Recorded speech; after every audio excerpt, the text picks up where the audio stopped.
quarters in the meter, and I got a parking ticket. But anyway, enough of the Matt and Diane show. Put a quarter in the meter. I put 3. What were you doing that took so long? Obviously, I was straightening my hair. All right, enough with the Matt and Diane show. I want to congratulate John Galino and the executive board and everybody here tonight, the members of the county committee, for coming out, on a Wednesday night to announce the endorsement of Mike Ryan. Everything that's been said about Mike is true, and in fact, it's an understatement. I will tell you that when I am reached by a constituent who has a problem, who needs a defense attorney, the first person I call all the time is Mike Ryan. That's a fact. And Mike has never said no to me, and I don't think Mike has ever gotten paid by a client that I sent his way. That is the absolute truth.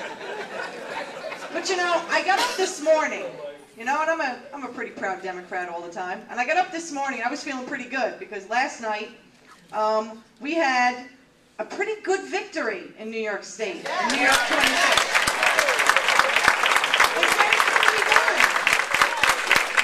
They said it couldn't be done. It was the most Republican district. It was Jack Kemp's district. It was overwhelmingly Republican. There was no way we were going to win. The candidate who was running on the Republican line spent almost $3.5 million of her own money. And another candidate, Jack Davis, who'd run 4 times already. He's been a Democrat, a Tea Party, I don't know, he's created his own party. He was running too. They said we couldn't win the seat, that the Republicans were too strong, that the message was too strong, that the Republican Party in Congress was on a trajectory to continue to win seats. And what did we do last night? We stopped them in Western New York. Why? Why did we stop them? Because Democrats still have better solutions to the problems that the American people face. They may have scared people a little bit last year. And let's be honest, they did. They scared people a bit. Thought we had gone too far. That we were taking the country in the wrong direction. That Obamacare was the wrong thing. They tried to scare people. And it worked a little bit. We lost the House. And then the Republicans did what they always do. They went too far.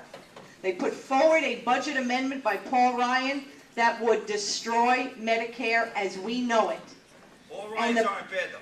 Not all Ryans, but that Ryan. And the people of Western New York were the first people to weigh in and say, we reject the right-wing Republican message. That's not what this country stands for. We don't have to sell grandma down the river or push her off a cliff. And this morning they got up. And they were trying to, spin it. So it wasn't that the Republican message lost. It wasn't that Paul Ryan's budget was wrong. It wasn't any of those things. What it was is that the people of Western New York were too stupid to understand. They were too stupid to understand the Ryan Medicare plan.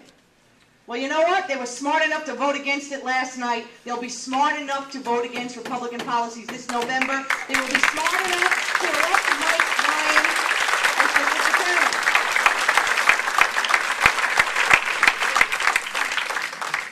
Because no matter what, Democrats still have better answers to the problems that Americans face. It's not about tearing people down, it's about lifting people up. It's about hope and it's about change that we can believe in. It was true in 2008, it will be true in 2012, it's going to be true in November of 2011. Now, we have a challenge on our hands though, because there's nothing else happening in New York this November. There's no city council races to get us all excited. There's no mayoral race. I see my friend Bill de Blasio is over there. There's no citywide races. There's nothing else going on. It's very easy to go to sleep. It's very easy to take the summer off. It's very easy. Well, we have judgeships, but it's not the kind of stuff that gets people excited. Let's be honest. DA doesn't get people that excited. It doesn't. Which means we have to work twice as hard as we always do. We've got to knock on twice as many doors. We have to collect twice as many signatures. We have to talk to twice as many of our relatives and our friends. We have to work twice as hard because Mike Ryan deserves twice as hard. He's always been there for this community. He has always been there for people on Staten Island when they were in the most vulnerable position. Now it's our turn to be there for Mike Ryan. So Mike, twice as hard, and this time we're going to pull it out. Congratulations.